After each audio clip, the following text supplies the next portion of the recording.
네, 오후장에서 현재 양 지수는 모두 상승 흐름 유지를 하고 있습니다. 오늘 외국인과 기관의 수급이 특정 종목에 상당히 쏠림 현상이 나타나고 있는데요. 전반적으로 외국인과 기관이 오늘 선택하고 있는 업종과 종목 구체적으로 어떤 것들이 있는지 이 시간을 통해서 자세히 정리해 보겠습니다.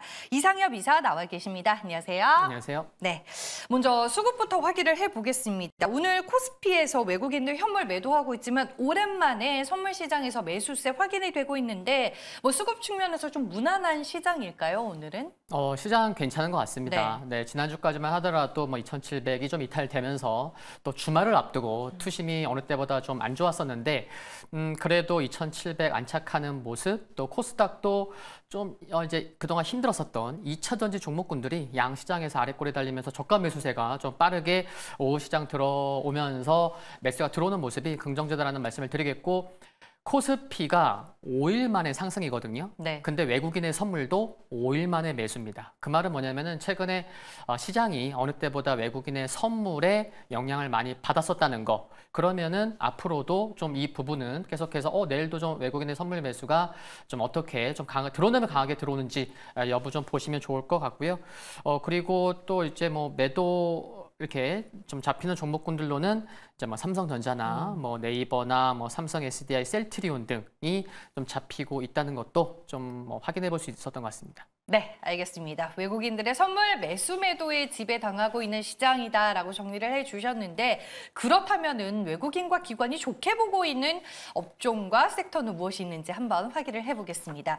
오늘 뭐 시장 안에서 원전 얘기 상당히 많이 나오고 있습니다. 원전 관련주들만 좀 재미가 있는 것 아닌가 싶은데 오늘 외국인과 기관 모두 원전에 좀 집중을 하고 있고, 그 외에 반도차, 자동차, 엔터 등등이 눈에 띄고 있습니다. 오늘 두 수급 주체가 각각 주력해서 사고 있는 섹터의 특징 어떻게 정리해 볼 수 있을까요? 네, 외국인과 기관을 좀 이렇게 나눠서 말씀을 드리면은 뭐 공통된 부분도 섹터가 한 뭐 두 정도 있는 것 같아요. 네. 근데 외국인부터 좀 말씀을 드리면은 주말 또 이제 미국 시장에서 뭐 다우랑 나스닥만 흐름을 보더라도 굉장히 엇갈렸죠. 그래서 기술주의 상승이 있었고, 또 필라델피아 반도체 지수가 또 올라온 5일선 부근에서 정확히 상승 나오면 좋을 자리에서 또 상승이 나왔었다는 거, 그리고 대표적인 종목군들의 흐름이 좋았기 때문에 기술주들의 좀 상승 그 부분을 이제 염두하고 외국인이 좀 매수를 하고 있다는 것도 좀 특징적이겠고, 또 중국과 관련된 섹터를 좀 외국인이 좀 많이 담는 것 같습니다. 역시나 이제 관세 이슈, 뭐 8월부터 이제 직접적으로 이제 다이렉트 될 것 같고, 근데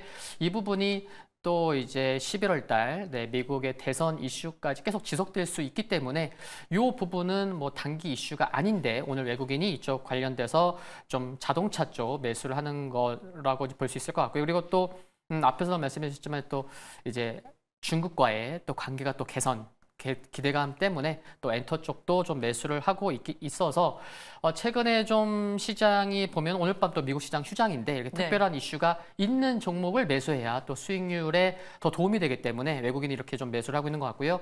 기관도 좀 공통된 부분은 있지만 기관 쪽에서 좀 단연 뽑자면은 특징적인 게 역시나 원전인 것 같습니다. 네. 그래서 원전 쪽에 섹터가 정말 강하다. 그래서 정말 관련된 종목 많거든요. 근데 상한가 간 종목도 뭐 에너토크, 뭐 우진엔텍 등 여러 개가 있는 가운데 시가총액이 큰 기업이 또 급등하면 좋은데 두산 에너빌리티가 단연 독보적인 흐름을 보이고 있다는 거. 그래서 오늘 원전 강한데 이렇게 흐름과 좀 앞으로 일정 등 감안한다고 해보면 뭐 여전히 계속해서 좀 관심은 필요하지 않을까 생각이 듭니다. 네, 두산 에너빌리티 뭐 얘기를 해주셨는데 오늘 이슈도 이슈지만 수급적으로 상당히 특징적인 부분이 또 많이 나타나고 있는 종목 중에 하나가 두산 에너빌리티입니다.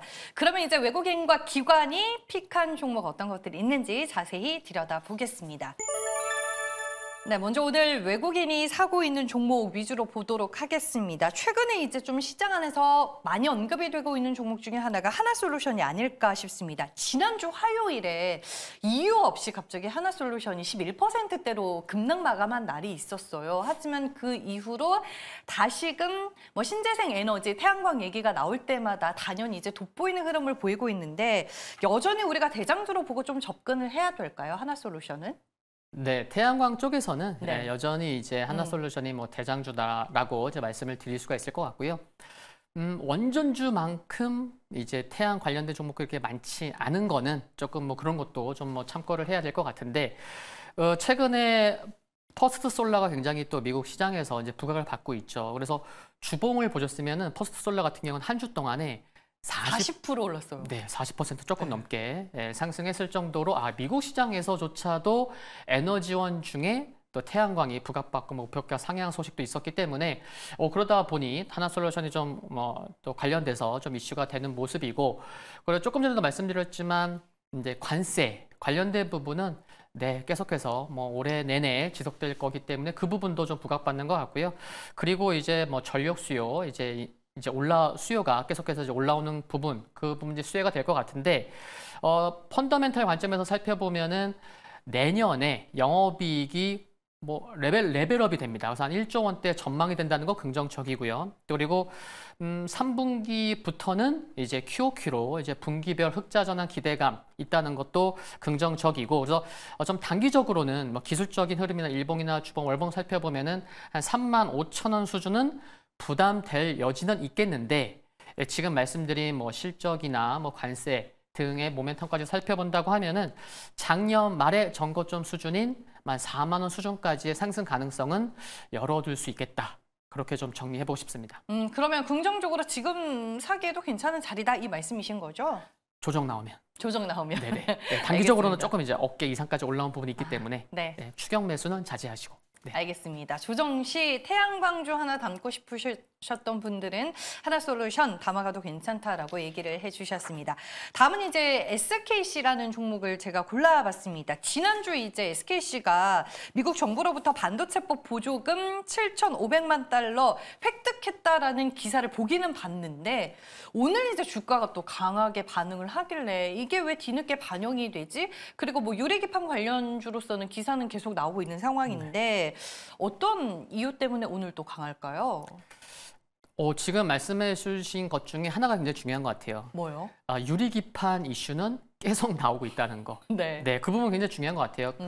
다만 SKC가 실적이 3분기까지는 적자가 이어질 것으로 전망이 되고 있고, 4분기 흑자 전환될 것으로 보는데 그 금액이 크진 않아요. 그래서 이제 그때 가서 보면은 정말 될지 안 될지 증권사에서 또 이제 전망도 나오겠지만, 그래서 유리기판 대장주인 거죠. 물론 삼성전기도 있긴 하지만 시가총액도 5조 원까지 올라온 상황이고, 그러다 보니까 계속해서 이슈는 되기 때문에 올라올 수는 있는데 실적이 뒷받침되지 않다 보니 대장이긴 하지만 최근처럼 급등했다가 또 급락 나오고 상승분 다음에, 그런데 또 이슈가 되다 보니까 또 올라온다는 거. 그래서 매매할 때 좀 변동성은 크다. 그 부분은 실적이 뒷받침되기 전까지는 좀 피할 수는 없겠다. 그 부분은 좀 유의하셔야 될 것 같고요. 그리고 유리기판 계속해서 이슈는 될 거라는 거 중요한 것 같고, 그래서 지금 오늘 고점이 한 14만 원 수준까지 올라왔다가 좀 윗골이 달려요. 그래서 단기적으로는 한 14만 원 부담될 수는 있습니다. 그런데 내년 또 이제 양상 기대감, 또 내년에 본격적으로 실적 흑자 전환 원년이라는 점 감안한다고 하면은 여전히 조정 시에 매수가 좀 유효하다는 말씀을 드리겠고, 전고점이 한 14만 9,700원인데 전고점 돌파한 16만 원 수준까지는 일단 열어둘 수 있겠다라는 거 말씀드리고 싶습니다. 네, 알겠습니다. SKC에 대한 코멘트를 들어봤습니다. 다음은 오늘 기관이 또 전투적으로 사고 있는 HL 만도를 보도록 하겠습니다. 여기는 이제 중국 쪽에 모멘텀이 있는 걸로 알고 있는데 어떻게 평가하시나요? HL 만도 굉장히 끼가 많습니다. 네. 정말 끼가 많고요. 너무 티가 난다, 그런 말씀 드리고 싶은데, 오늘 이렇게 상승하는 이유를 저도 개인적으로 찾지는 못해서 이제 증권사 다니는 친구, 지인 찬스도 써봤는데 그 친구도 모릅니다. 새로운 이슈는 없다 이 말씀이신 없습니다. 거죠? 근데 좀 이렇게 확인을 해보면은 지금 보면은 바닥권에서의 대량 거래 터지는 거 굉장히 중요하거든요. 근데 4월 29일 날 정말 말도 안 되는, 정말 역사적으로 손꼽을 만한 대량 거래가 터졌다는 거, 4월 29일 날. 그리고 그때부터 증권사에서 리포트가 그전에 별로 없었거든요. 근데 증권사 리포트도 많이 나오고, 또 이제 목표가도 5만 원대 목표가도 많이 나오고, 그리고 기술적으로 좀 티나는 게 뭐냐면은 일단 바닥권에서 올라왔어요. 그러면 그동안에 이제 추세적인 하락이 있었다 보니까 장기 이평선, 200일선, 241선에서는 부담이 될 수밖에 없거든요. 근데 부담이 됐죠. 그래서 기간 조정 나오다가 조금 밀렸다가 또 반등이 나오는데 정확히 올라오는 21선에서 정확히 반등이 나옵니다. 그러니까 올라온 다음에 21선을 기다린 거죠. 그렇게 좀 볼 수 있고, 그리고 연기금을 살펴보면은 연기금이 4월 8일부터 뭐 4월 29일부터도 아니고 4월 8일부터 오늘까지도 4일만 빼놓고 꾸준히 매수를 하고 있습니다. 그래서 기관이 정말 많은 관심을 갖고 있구나. 예쁘게 만들어가고 있는 단계요, 차트를? 네, 좀 그렇게도 좀 얘기할 수 있을 것 같고, 뭐 그래서 좀 너무 티난다. 그런 말씀을 좀 드리고 싶고, 그래서 지금 보면은 뭐 이구환신 정책 수혜 기대감이 있죠. 올해부터 실적 레벨업 되는 원년이 올해죠. 또 중국 매출 정상화나 올해 또 북미에서 매출이 2조 원대 좀 기대감이 있어요. 그러다 보니 다 좋습니다. 그래서 좀 조정 시에 매수 관점 여전히 유효하다라는 말씀을 드리고 싶습니다. 아무래도 이제 중국 쪽 수혜가 크다 보니까 최근에 이제 중국 쪽과 우리가 또 긴밀한 관계를 유지해 나가는 그 단계에 있다 보니 HL 만두도 좀 영향을 받는 것 아니냐 뭐 이렇게 추측하는 시청자분들도 계시는 것 같은데, 그러면은 기관이 최근에 엄청나게 관심을 가지고 있잖아요. 네네. 기관 따라서 살만한 구간이기는 해요, HL 만두. 근데 이제 오늘 또 추격 매수하기에는 근데 이제 갈 자리는 여전히 있다고 봅니다. 네. 근데 바닥에서 대량거래 터지고 쉬었다가 또 가잖아요. 그러면은 또 이렇게 개인분들이 또 이렇게 많이 또 따라 붙으면은 또 쉬었다가 가도 전혀 상관없거든요. 일단 최근에 많이 올라왔기 때문에. 그래서 뭐 분할 매수 관점에 조정 시 관점 매수 관심은 여전히 유효하다라고 말씀드리고 싶습니다. 알겠습니다. 매매 전략에 대한 팁까지 저희가 들어봤습니다. 이제 그러면 총 8개 종목 후보 중에서 오늘 이사님이 가장 마음에 들어하는 탑픽 종목을 들어볼게요. 어떤 종목일까요? 네, 두산에너빌리티를. 두산에너빌리티. 네. 그래서 오늘을 제외하고 지난주 금요일까지 외국인과 기관의 수급을 살펴보니까 외국인과 기관이 한 4천억 샀습니다. 그 말은 개인분들만 좀 이렇게 올해 들어서 매도를 했다는 거. 그래서 메이저대 수급이 참 좋다라는 것도 중요한 것 같고요. 그리고 그 뉴스케일 파워양 이제 수주 소식과 함께 또 중요한 게 이제 SMR이 이제 중장기적인 이제 관심이 필요한데, 두산에너빌리티가 두산그룹 전체에서도 한 7년 전부터 준비를 해왔어요. 그리고 2019년이나 2021년에 2번이나 뉴스케일 또 이제 투자를 한 것도 있고, 이제야 부각을 받습니다. 그래서 많은 분들이 아셨을 거예요. 원전 이제 정부에서도 관심을 갖는데 왜 이렇게 안 움직이지? 근데 시기적으로 올해가 새 정권 몇 년 차죠? 3년 차입니다. 딱 3년 차에 움직이기 딱 좋은 시기다. 이게 정말 너무 막 딱 떨어지는 것 같아요. 그래서 3년 차인데 하반기를 앞두는 거. 그러면 이제 거의 반을 지나가는 시기에 원전이 부각받는다는 것도 굉장히 타이밍적으로 굉장히 중요한 것 같고요. 그리고 일정이 정말 많습니다. 6월 11일에 영국 원전 기업단 한국 방문 있고요.